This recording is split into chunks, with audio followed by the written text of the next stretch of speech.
Saludos y bendiciones. Comenzamos a esta hora el programa La Vida en Cristo y le damos la bienvenida a todos los que nos siguen a través de La Voz de María, Televida y MRC Promesa. Y hoy nos acompaña un amigo de Colombia que trabaja y se está radicado en España. Buenos días, Padre Ramiro. ¿Cómo está usted? Buenos días, Padre Silvia. Muchas gracias por la invitación y por poder compartir en este día pues, el testimonio de fe y de ministerio.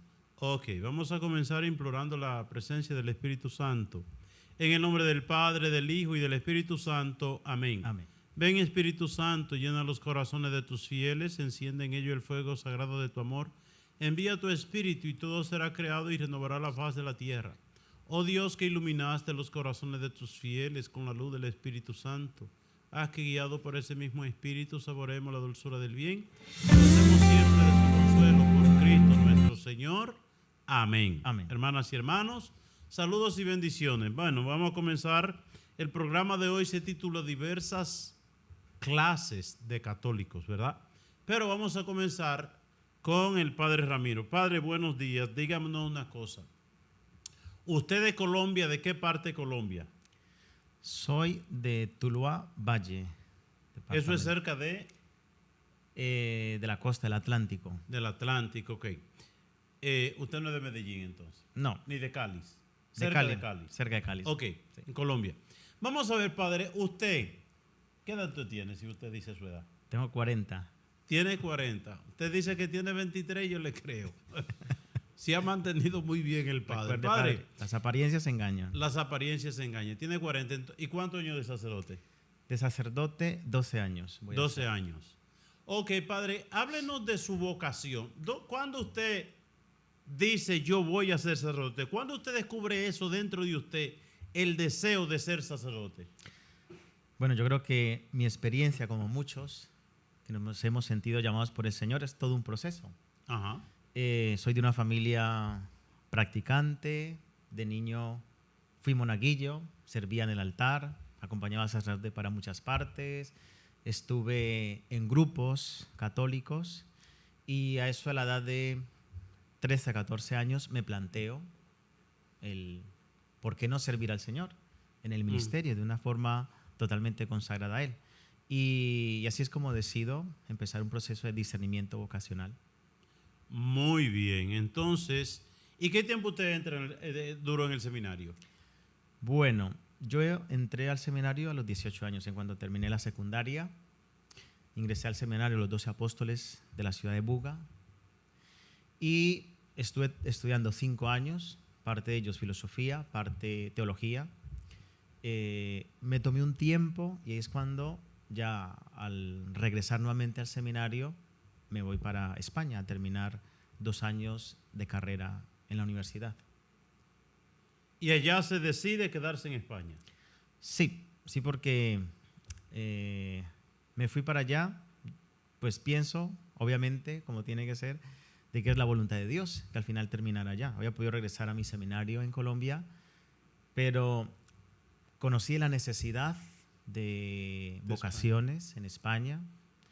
Y junto con otros jóvenes nos fuimos en el 2011 a continuar nuestro proceso vocacional allí. Pero usted me decía que allá con usted eran 20 de sí, Colombia en España. Muchos colombianos en ese momento. Y de esos 20, ¿sabe usted más o menos cuántos se ordenaron sacerdotes? Bastante, diría yo. De esos 20, no sé, unos 14, puede ser. ¿Son sacerdotes allá en sí. España? Qué bueno. O en Colombia, incluso algunos se han regresado. Y... Miren qué aporte a la iglesia de España. Padre, su familia, su experiencia de fe familiar, háblenos un poquito de eso. Bueno, soy de una familia católica, practicante, y es verdad que yo aprendí a conocer a Dios en el seno de mi familia. Especialmente recuerdo mi abuela que me enseñaba el catecismo. Su abuela sí. Le enseñaba el catecismo. Así es, como a muchos nos ha pasado. Sí. Y bueno, pues es a través de esa vivencia la fe ya en casa. Es como fácilmente pues comienzo a vivir la fe en la iglesia. Pero sí, desde pequeño aprendí a creer en Dios y a responder a Dios desde la vivencia en la familia de la fe. ¿Cuántos hermanos?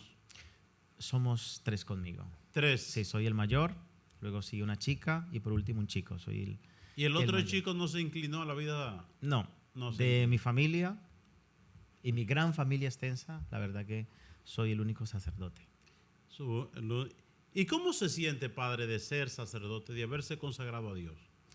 Pues me siento todos los días feliz.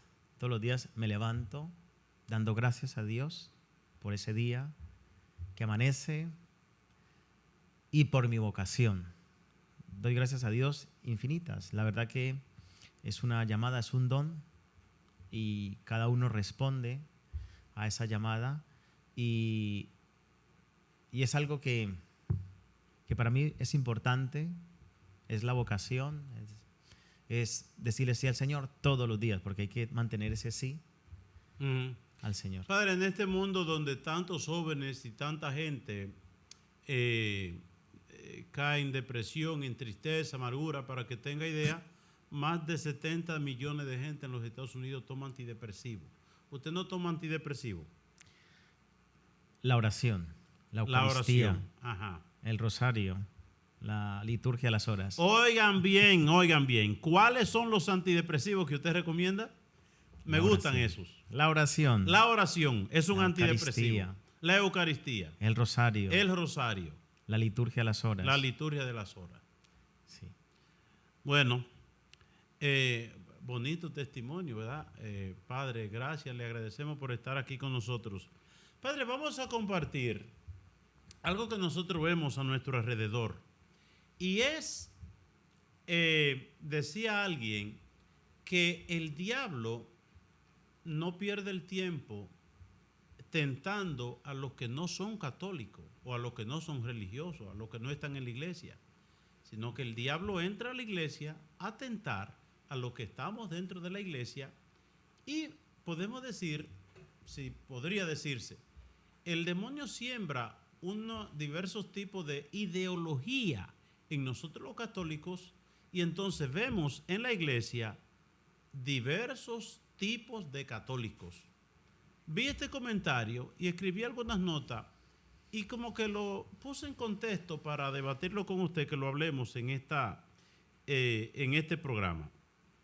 Me parece muy bien. El primer tipo de católico es el católico completo, ¿verdad? ¿Cuál es el católico completo? Sobre todo aquel que exteriormente está completo. ¿Por qué? Lleva su rosario, lleva su escapulario, va a misa, confiesa, pero lo primero que dudan de su vida de fe, de su vida cristiana, de su arrepentimiento y conversión, es la familia. Porque una cosa es por fuera, es decir, en la calle, en la iglesia, esa cosa, pero hay gente que vive en ese tipo de vida y son animales en sus casas, con su familia, con sus hijos. Es decir, la vida religiosa que viven en apariencia no se refleja en su comportamiento, sobre todo en la familia y en la gente más cercana. Y la gente dice, mira ese tanto que va a misa y ese que reza, mira cómo son los católicos. ¿Conoce usted, padre, ese tipo de persona? Sí, la verdad que sí, lo conozco. Uh-huh. Pues con lo que usted dice me recuerda a lo que dice Jesús en el Evangelio de los fariseos, Uh-huh. que viven de la apariencia. Bonito por fuera. Hermoso, una bonita apariencia, ¿no? Personas creyentes en apariencia, pero luego en sus casas son oscuridad en lugar de ser luz. Es decir, al final es una religiosidad para que se vea, una religiosidad exterior. Habla Jesucristo en Mateo 23, 27, de los sepulcros blanqueados, ¿verdad? Usted y yo hemos ido a tantos cementerios, y en estos cementerios Europa, aquí en Estados Unidos, más que en nuestros países latinos, por ejemplo, bueno, República Dominicana, ¿por qué? Pero aquí cementerios de lujo, unas tumbas bonitísimas que a uno incluso le dan deseo de morirse, y donde esa tumba bien adornada y que tienen muchas cosas bonitas, incluso muchas flores, mucho adorno, pero por dentro ¿qué hay? Podredumbre y hediondez, nos dice Jesucristo eso. Entonces, es un tipo de cristiano que cualquiera de nosotros puede caer ahí. Podemos decir, nos acostumbramos, ¿verdad? Sí, puede ser, claro. Uso este rosario, uso este acopulario, ¿por qué? Porque eso lo usaba mi familia, porque eso de pequeño, porque eso es algo que yo lo vi desde pequeño, me acostumbraron a eso. Pero lo que yo vivo de manera, podemos decir, cultural, no se refleja interiormente en mi vida de fe, en mi relación con los demás, ¿verdad? Pues sí, yo a eso le llamaría quizás doble vida, Ujú. porque parece que eres un cristiano completo Ujú. en la iglesia, das una apariencia de ser una persona profundamente de fe, pero luego en casa es otra realidad, es otra vida. Ujú. Sí, de tal manera, ese tipo de personas están muy seguras de lo que, no porque yo hago esto, no porque yo hago lo otro, porque a mí nada me falta, ¿verdad? Entonces, nos acostumbramos, es decir, caemos en la rutina de hacer cosas, pero esas cosas no se reflejan en nuestra vida cristiana. Vemos un segundo tipo de cristiano, y ese hoy en la época en que estamos viviendo del racionalismo kantiano y de Hegel, es el católico, podemos decir, racionalista. Todo lo racionaliza y todo lo critica, ¿verdad? Absolutamente todo. Todo lo critica.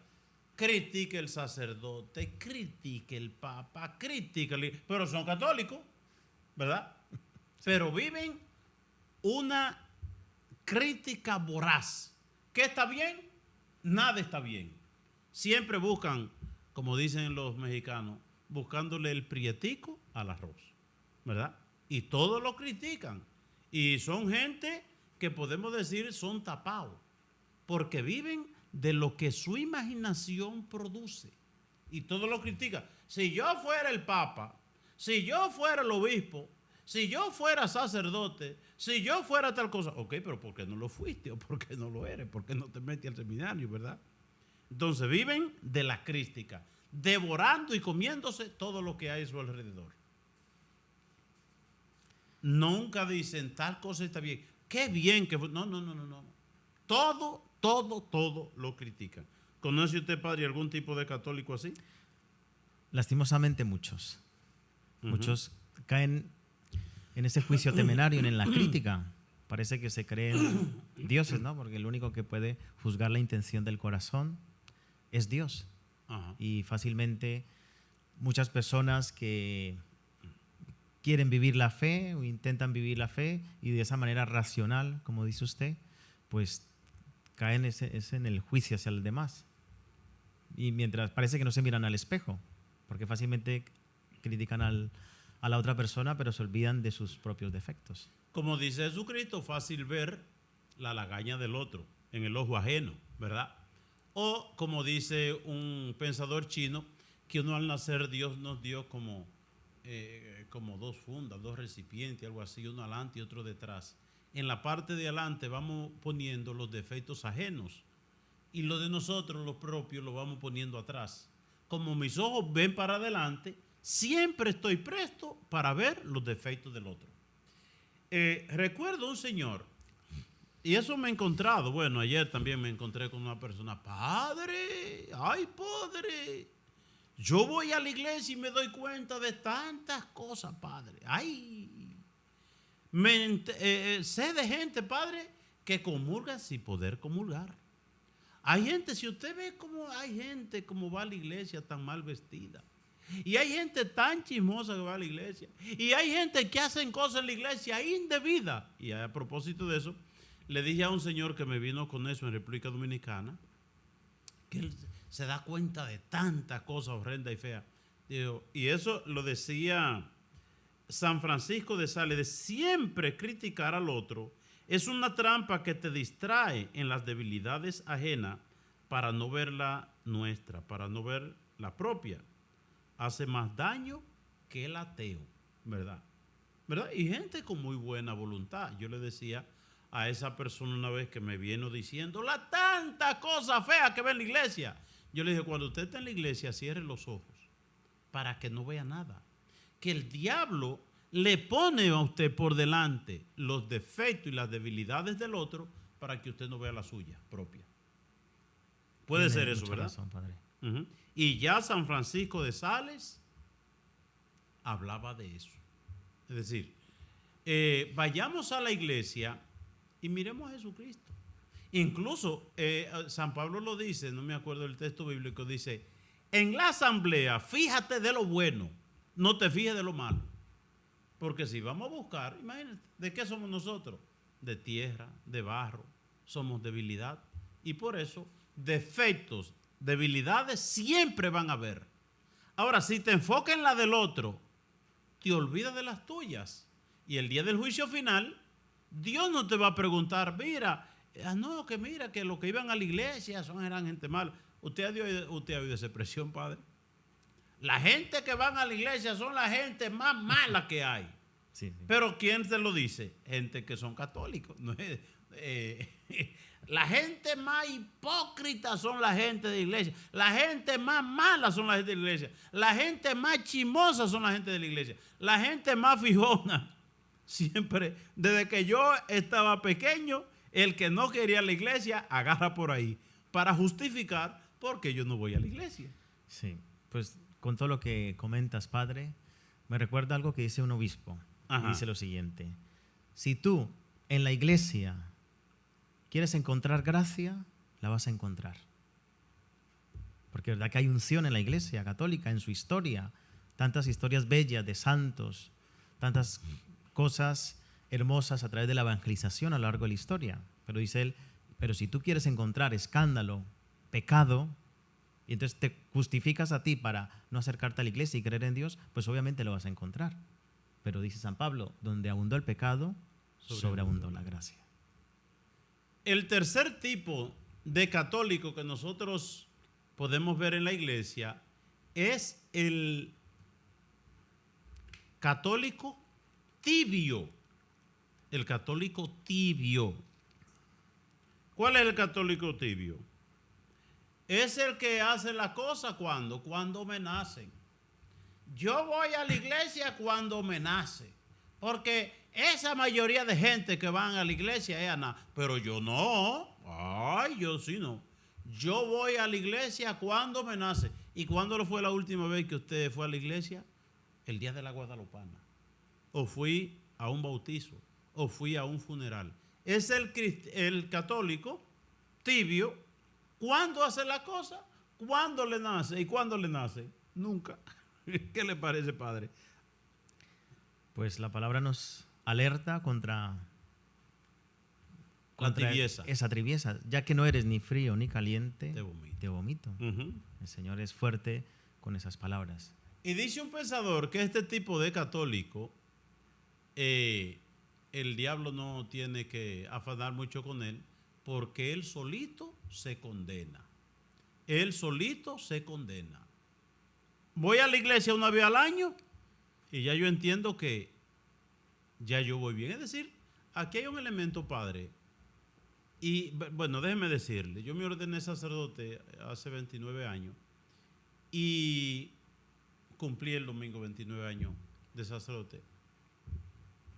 O más bien cumplí el 28 de junio, cumplí 29 años de sacerdote. Y una vez, quizá cuando tenía un año o dos sacerdote, fui a Puerto Rico y me impresionó mucho que mucha gente se confesaban de faltar un domingo a la misa. Padre, me arrepiento porque el domingo no fui a la misa, porque es uno de los mandatos de la iglesia, participar de misa todos los domingos y fiesta de guardar. Entonces, el tibio no hace la cosa no según manda Dios o la iglesia o el otro, sino según yo mismo. Quien dirige mi vida es mi propia voluntad. Entonces me impresionó que la gente se confesara de eso, porque venía de Santo Domingo, donde tú encuentras gente, no, yo tengo 2 domingos, 3 domingos que no fui a la misa, no fui a la iglesia. Incluso tener conciencia de que faltar a misa el domingo, fiesta de guardar, eso es un pecado que hay que confesar. Y a veces somos tan flojos en la fe que nos vamos nosotros de vacaciones. Hay gente que se va de vacaciones y en las vacaciones pues no tuvo en cuenta la fe ni su vida cristiana. Se fue y cuando fue allá se dio cuenta donde estaba que no hay iglesia. O gente que se van poniendo unos familiares que son evangélicos o que no son católicos y toda esa gente le ponen traba para que, ay, la iglesia está tan lejos. No, es que esa misa es muy temprano. No, es que esa misa es muy tarde. No, es que esa misa choca con qué cosa. Y usted se encuentra con gente que duran un mes y medio por allá y no fueron a la misa. Yo conocí una señora, bueno, era mi madre aquí, doña Casilda, y una vez pues ella fue por allá, por la Florida, a visitar unos amigos y unos familiares, y resulta que los familiares no eran católicos. Y sabiendo ello, que ella no podía durar un domingo sin la misa, pues se la pusieron en China. Se la pusieron en China, es decir, ¿usted sabe qué significa se la pusieron en China? Nunca he escuchado. Se la pusieron difícil. Es decir, se la pusieron en China, es decir, se la pusieron lejos, se la pusieron difícil. Era tratar de impedir que ella fuera a la misa. Dice ella, nadie me va a impedir a mí que yo vaya a la misa. Dice ella, que le dice, llámeme a un taxi. En ese tiempo no habían celulares, lo que habían era teléfono de, ay, que mire, que no nos conectamos, que el teléfono no sirve, que yo qué cosa. Dice ella, mire, quisieran ponérmela difícil, pero yo le pedí a Dios la gracia de participar a misa en ese domingo y fui. Buscó la manera por encima de toda esa gente que se la estaban poniendo difícil. ¿Y cuánta gente de nosotros nos gusta que nos la pongan difícil como para uno justificar? Para justificar, ¿verdad? claro. Cuando somos tibios. Pero cuando la gente vive una fe sincera, nada ni nadie le impide ejercitarse en la vida cristiana, en los sacramentos, en su vida de fe. Pienso que actualmente muchas personas viven su fe de esa manera. Voy a la iglesia, me confieso, busco a Dios cuando me nace. Sí. Ese es el problema, la verdad. Y que parece que muestran sinceridad de corazón, ¿no? De intención. Sí, es que cuando yo busco a Dios porque siento necesidad de Él, pero al final das prioridad a otras muchas cosas y a Dios lo pones en último lugar. Ustedes son mis amigos si hacen lo que yo les mando. Es decir, estamos en el mundo del individualismo y cada quien cree que tiene como la potestad de hacerse su propio programita espiritual a partir del gusto personal y no de la ley objetiva de lo que Dios nos manda a través de la iglesia, ¿verdad? Cuando me confieso, cuando comulgo, cuando doy una limosna o un estipendio, cuando me nace, ¿verdad? Entonces Jesucristo dice, ustedes son mis amigos si hacen lo que yo les mando. Por ejemplo, cuando Dios llamó a Jonás, vete a Nínive. Nínive, yo no voy para allá.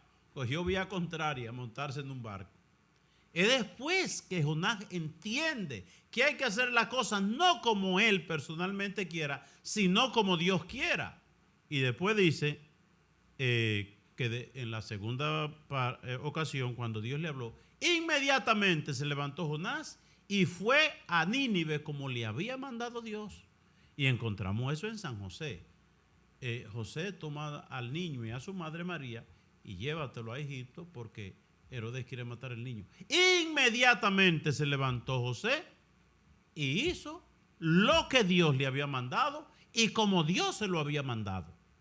Es decir, yo pensar que yo puedo hacerme mi propio camino de salvación, eso no existe. Tú puedes vivir la vida como tú quieras, como tú te dé la gana, o como yo quiera, o como yo me dé la gana. Pero ese estilo de vida no nos lleva al cielo, no nos lleva a la salvación. Pensemos Jesús en el monte de los olivos, Señor, si es posible, aparta de mí este cáliz, pero no se haga mi voluntad, sino la tuya. Sino la tuya. Es decir, lo que nos salva a nosotros es la obediencia. La obediencia, Padre, que eso hay que hablar en estos días. La obediencia en la iglesia, ¿verdad? ¿Qué es lo que sostiene la iglesia? La obediencia. En estos tiempos, vuelvo y repito, el individualismo, que cada quien tiene su verdad. ¿Y qué decía San Agustín? Tú dejas tu verdad, yo dejo mi verdad y busquemos la verdad. Pero la cuestión es... ¿ah? La verdad que es Cristo.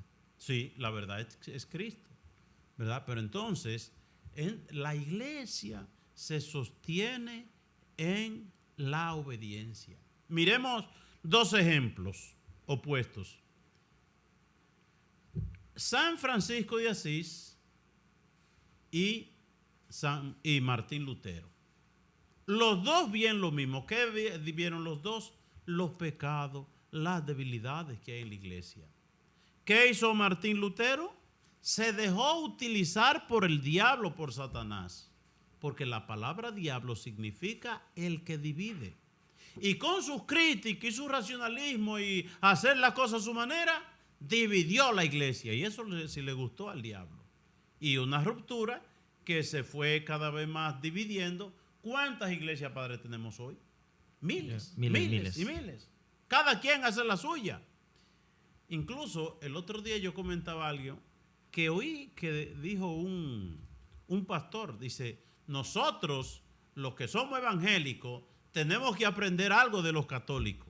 A mí me impresionó y yo digo, pero déjame ver qué es lo que este pastor dice. Dice ese pastor, que en las iglesias nuestras, en las iglesias protestantes, cuando a alguien no le gusta lo que se está haciendo en la iglesia, lo que hace el pastor, vaya a hacer su propia iglesia. Así es. Dicen los católicos no hacen eso. Los católicos van y se meten a su casa, pero no hacen otras iglesias regularmente, decían ellos. Entonces, miremos que Martín Lutero se volvió racionalista, criticador y dividió la iglesia. Francisco de Asís vio lo mismo, el mismo pecado, las mismas situaciones, la misma debilidad. El ser humano hecho de tierra y hecho de barro, cometiendo debilidades. ¿Pero qué hizo? Se puso a rezar, se puso a obedecer, se puso a dar testimonio de vida de fe, de vida cristiana. Usted sabe que le decían a San Francisco de Sales, se le acercó uno una vez, dice, padre, hay tanto pecado en la iglesia, tanta cosa mala, tanto, y la mayoría de cristianos dando antitestimonio. Y le dijo Francisco de Sales a este señor, pues mire, comencemos usted y yo haciéndolo el bien, alejándonos del pecado y dando testimonio de santidad. Y serán dos pecadores menos, ¿verdad? Es decir, comencemos usted y yo, porque lo más fácil es criticar al otro. Lo más fácil es criticar al otro. Entonces, el católico tibio hace las cosas como él quiere. Y cuando le nace, y el diablo lo convence de que está haciendo la cosa muy bien. Y incluso puede decir, yo no soy como los otros, no. Esa gente que van todos los días a la iglesia. A mí una vez me acuerdo yo en la parroquia del Pilar de Cebicos, vamos nosotros con la imagen de la Virgen, el día del Pilar, ¿verdad? Entonces, hay un borrachito bebiendo cerveza y en medio del tumulto, ¿verdad? De la multitud que iba con la Virgen, el borrachito, padre, padre, el borrachito, dice, mire, yo amo más a Jesucristo y a la Virgen que todo eso que van ahí, me dijo el borrachito. Es decir, el diablo te convence de que mejor que tú ni Dios. Síguelo haciendo así como tú vas. Y después, padre, es lo que vamos tocándole a Jesús. Señor, Señor, ábrenos. ¿Y qué nos dice el Señor? No te conozco. Bueno, vamos a entrar al el cuarto tipo de católico. Para ver si usted conoce este. Es el católico sentimental. El católico que por todo llora. El padre está predicando y eso es un río de lágrimas. Una canción de esa, un río de lágrimas. Salió del retiro y no puede hablar porque eso es lágrima y lágrima. Pero sale de la iglesia, sale del ambiente religioso y todo ese sentimentalismo y esas lágrimas, ahí quedaron. La vida sigue igualita, ¿verdad? no es que llorar sea pecado ni que sea mal, porque recordemos que Pedro lavó su pecado en lágrimas. Pero padre, voy a decir algo y usted dirá su parecer. Cuando yo voy a retiro de lo que sea, de los movimientos de la iglesia, yo me doy cuenta de algo. Quizá es una mal percepción. No es la verdad, es una percepción personal. Mientras más palabra, mientras más promesa y mientras más lágrimas, más rápido vuelve esa persona para atrás. Diga, padre. Bueno, mi experiencia, Ajá. que es en España, ¿no? Yo estoy en 3 parroquias y es muy distinta la realidad de aquí, de Estados Unidos, de Nueva York. Normalmente no me encuentro ese tipo de personas, pero sí, obviamente sé que existen esas personas que, como dice usted, muy sentimentales, que dan una apariencia de, pues ha tenido un encuentro con el Señor en esta oración, en este retiro, un momento fuerte de conversión. Pero es verdad que al Señor no le valen esas grandes promesas y esas grandes lagrimones, sino si luego en tu vida, si te ha tocado Dios, no te transforma verdaderamente. Hay que llorar los pecados, por supuesto, pero que no podemos vivir del sentimentalismo, porque la fe es mucho más, es una cosa seria y radical. Regularmente una característica de este tipo de personas, porque puede ser gente que sea muy sentimentales pero bien comprometidos, pero la característica de esto que estamos resaltando, la parte negativa, son sentimentales pero no se comprometen. Sí, ahí está. Yo no quiero problemas, yo no quiero dificultades, yo no tengo tiempo, eso demanda mucho compromiso, yo tengo que hacer otra cosa, yo tengo etcétera, etcétera. Es decir, estamos diciendo el tipo de persona sentimental que no se compromete en la iglesia, ¿verdad? Tú lo buscas y lo llamas si tú, ay, yo lo vi a fulano, ay, yo lo vi gritando, ay, ese hombre lloraba como un peregrino. No, pues vamos a hablar con él, porque ese hombre...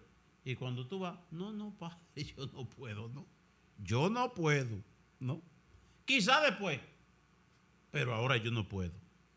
Y ese tipo de cristiano muchas veces es tan sentimental que hasta oye la voz de Dios. Y entonces le dicen a usted, Padre Ramiro, Dios me dijo anoche tal y tal cosa. Y te hablan de que hablan con Dios como yo estoy hablando con usted, ¿verdad? Porque Dios me dijo. Yo le estoy diciendo, o incluso, Padre Ramiro, Dios le manda decir. Miren, siempre cuando hablamos de estos temas que Dios me dijo, Padre, hay que, si tuviéramos nosotros el don de discernimiento que tenía Padre Pío, Juan María Vianney, el cura de Ars, ese tipo de gente, San Felipe Neri, que se le aparecía el diablo revestido de la Virgen, revestido de Jesús. O como en las comunidades, que lo comentaba en un programa, en la comunidad de San Francisco de Asís, el diablo hablándole desde el crucifijo a uno de los de la comunidad.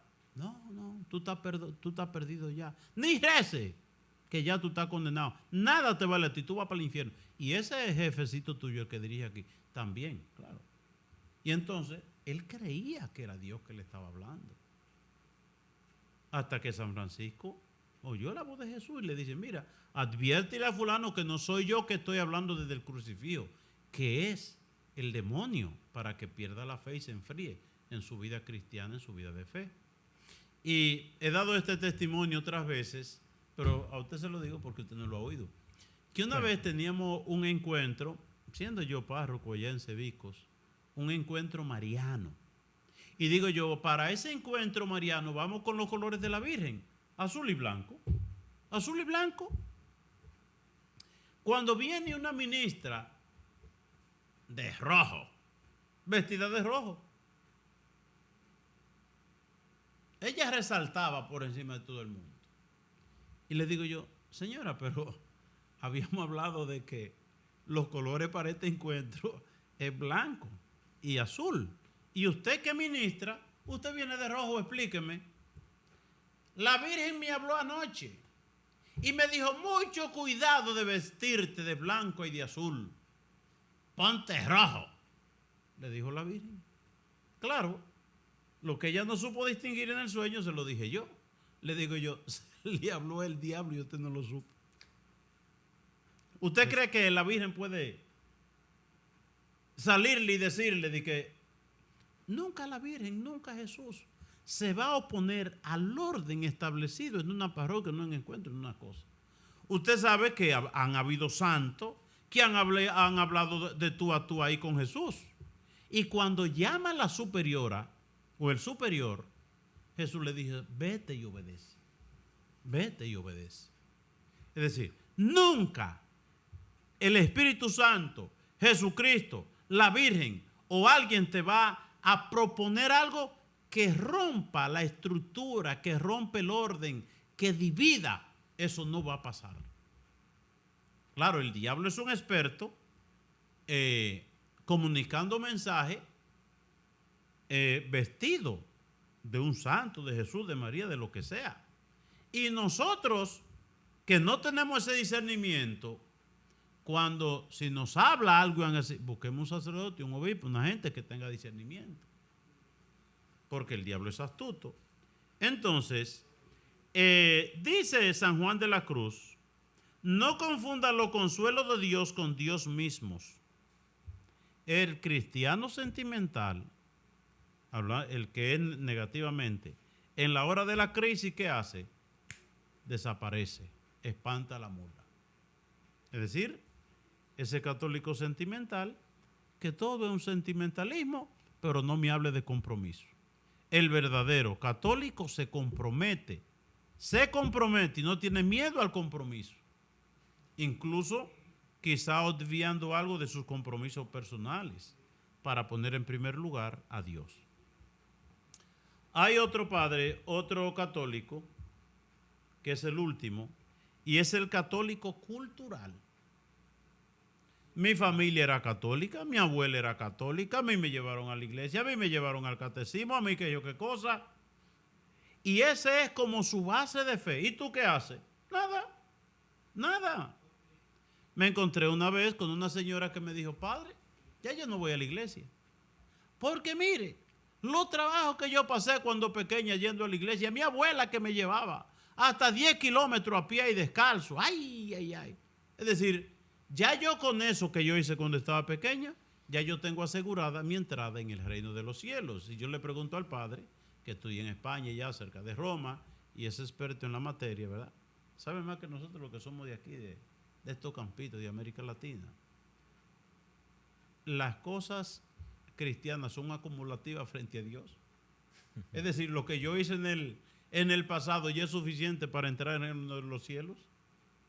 ¿Usted cree que sí? Muchos piensan eso.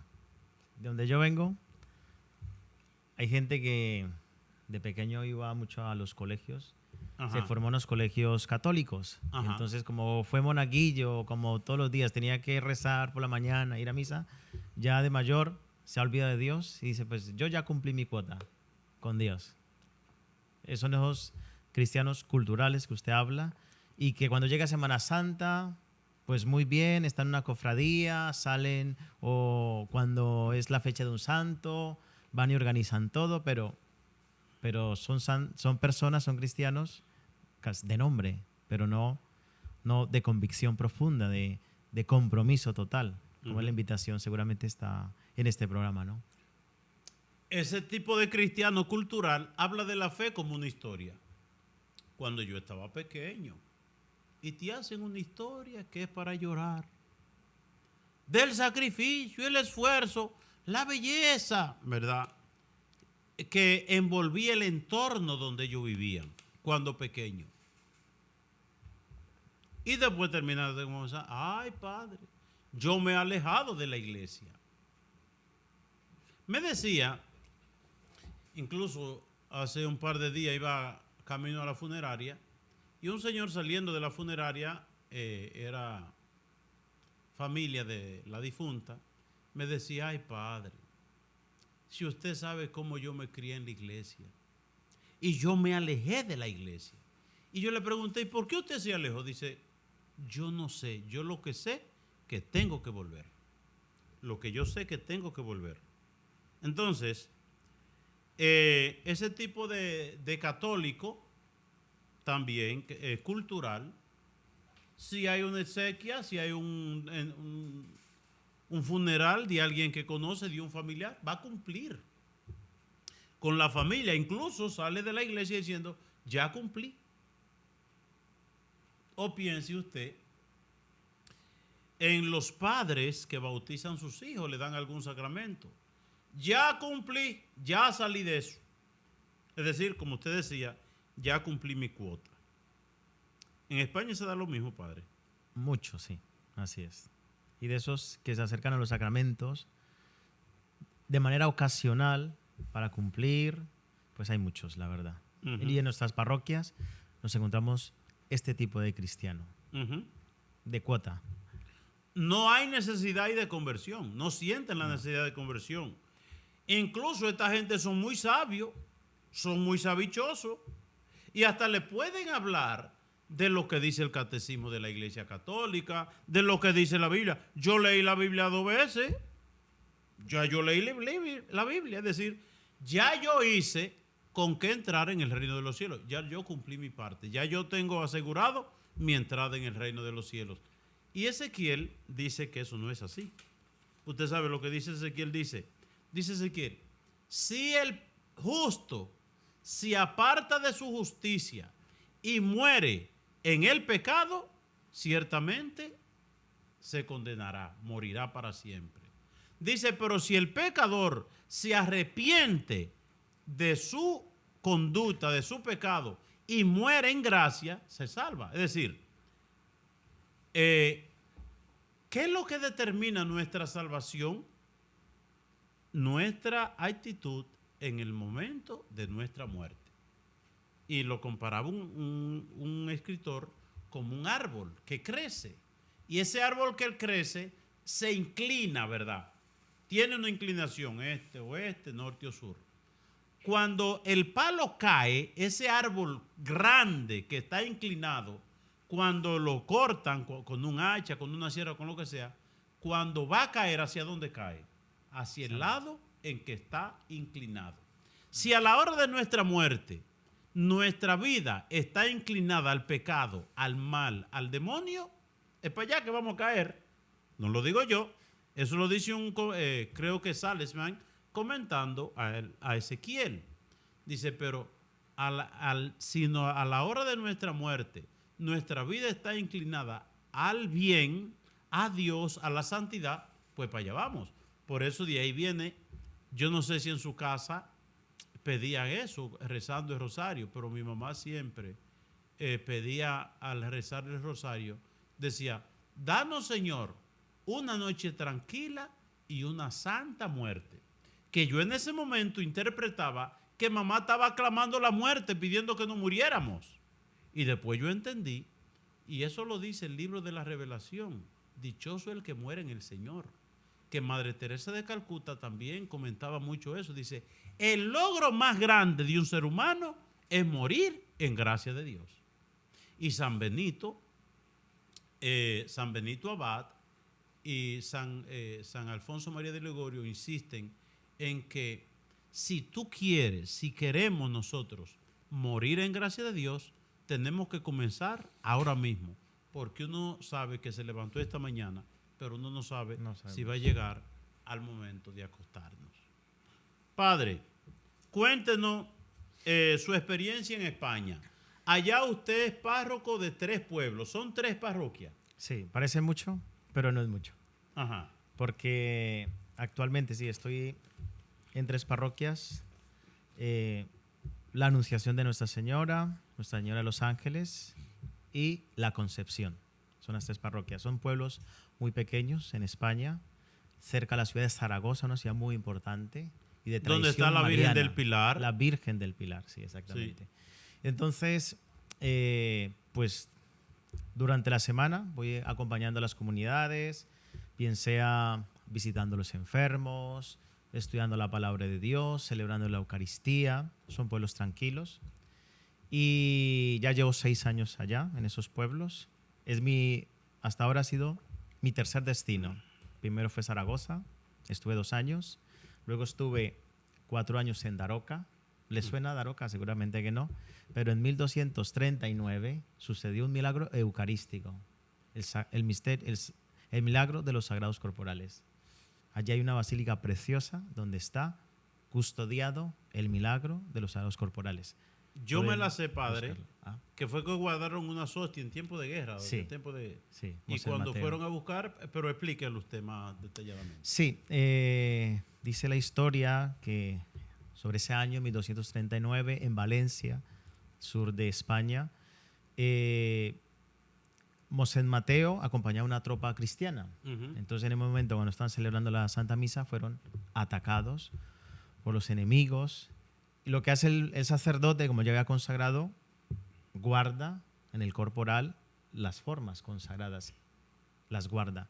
Una vez terminado el enfrentamiento, al ver cómo había quedado la Eucaristía, él constata de que en el corporal estaban las huellas ensangrentadas de las formas consagradas. Y entonces son 6 formas que se pueden apreciar en aquel corporal y está allí custodiado en la Basílica de Santa María de los Sagrados Corporales en Daroca, España. Eso es cerca de Zaragoza. Sí, casi una hora de Zaragoza, España. Bueno, pues para allá iremos a ver eso. Yo el año pasado fui allá a Zaragoza a ver la Virgen del Pilar. Tuve la dicha de concelebrar misa en ese lugar santo. Pues es un lugar, además de hermoso, precioso, es un lugar que llevo en mi corazón por el amor que tengo a la Madre del Cielo y porque allí fue mi ordenación. ¿Se ordenó usted en esa basílica, padre? Tuve el privilegio. ¡Wow! 14 de septiembre del 2014. Día de la Santa Cruz. Sí. ¡Wow! Padre, ¿está contento su familia que usted sea sacerdote? Sí, muy contento. Y yo más, por supuesto. Usted más. Me contaba el padre Fulgencio que él tuvo en una parroquia y un muchacho quería ser sacerdote. Y la mamá, que era ministra de la comunión, no quiso. Bendito Dios. A veces nosotros, la gente en la iglesia, quieren tal tipo de padre y que el padre haga esto y que yo qué cosa. Y denle hijo a la iglesia, recen. Para que no solamente preséntenle a los hijos la oportunidad de ser profesional, de ganar, de hacer esto. Presenten también como opción el camino de la vida cristiana, de la vida sacerdotal. Yo decía, grabando esta mañana unas cápsulas, yo le decía, miren, los seminarios están vacíos, los conventos, las casas religiosas en los Estados Unidos, pero en este país cada día mueren más de 300 gente y la mayoría jóvenes por las drogas, el fentanilo, la fumadera, la juga, los cigarrillos electrónicos. Es decir, imagínense usted que el 10%, el 5% de esos jóvenes que se extrayan en el pecado para destruir su vida, pues se inclinaran por la vida religiosa. Pues hubiera sacerdote, pues tuviéramos vocaciones. Pero el diablo nos ha lavado tanto el cerebro a nosotros que preferimos morirnos en el vicio del pecado, condenarnos, que hacer nuestra esa llamada de Cristo, ¿verdad? Pues yo tengo una esperanza, Padre. Ajá. Se está hablando actualmente de un resurgimiento en la fe en los jóvenes. Ajá. Y lo estamos constatando En España, por ejemplo. en España. Hay Sí. movimientos fuertes que están poniendo en el centro de su fe la Eucaristía, el Santo Rosario. Y vemos que mucha gente se está acercando, mucha gente adulta pues se está acercando a recibir incluso los sacramentos de iniciación cristiana. Entonces, pues yo tengo esa esperanza, ¿no? De que no sea simplemente un sentimiento. Ajá. O una moda pasajera, sino que brevemente, si es el Espíritu Santo el que está produciendo esos frutos en nuestra sociedad, pues seguramente también habrá muchos jóvenes que se planteen y muchos jóvenes que en este momento, a través del programa, también se estén discerniendo eso, ¿okay? Preguntándose, ¿y por qué no servir al Señor consagrando mi vida, entregándome al servicio del Evangelio? Bueno, gracias, Padre, por su testimonio. Vamos a tener una misión en República Dominicana, en Boechío, en el sur del país, San Juan de la Maguana, del 10 al 19 del mes de julio. Y yo voy a estar unos días comenzando, pero también tenemos una misión en Puerto Rico, en la diócesis de Ponce, allá con el Padre Alberto, en la parroquia de ahí no me acuerdo el nombre de esa parroquia. Eso será del 16 al 20 de julio. Vamos con un grupo de 19 personas a evangelizar a ese lugar de Ponce. Pues estamos muy contentos, Padre. Usted está misionando aquí y el Padre, como misionero, vamos también a pedirle que nos haga la oración y la bendición final para el programa, que ya se fue el tiempo, Padre, y agradecido de su disponibilidad para con nosotros en este programa. Dios le bendiga y Muchas bendiga gracias su por la vocación. invitación. Bueno, yo le pido al Señor en este día que bendiga a todas las personas que hacen posible este programa, a todas las personas que escuchan el mensaje de la evangelización, para que en sus vidas glorifiquen a Dios, para que lo busquen al Señor constantemente y para que no sean esos cristianos que hemos enumerado, que les falta compromiso y seguimiento radical al Señor, sino que se dejen tocar por Dios a través de la intercesión de la Madre. Que el Señor nos bendiga a todos en nombre de Cristo, el Señor, en nombre del Padre y del Hijo y del Espíritu Santo. Amén. Que Dios les bendiga.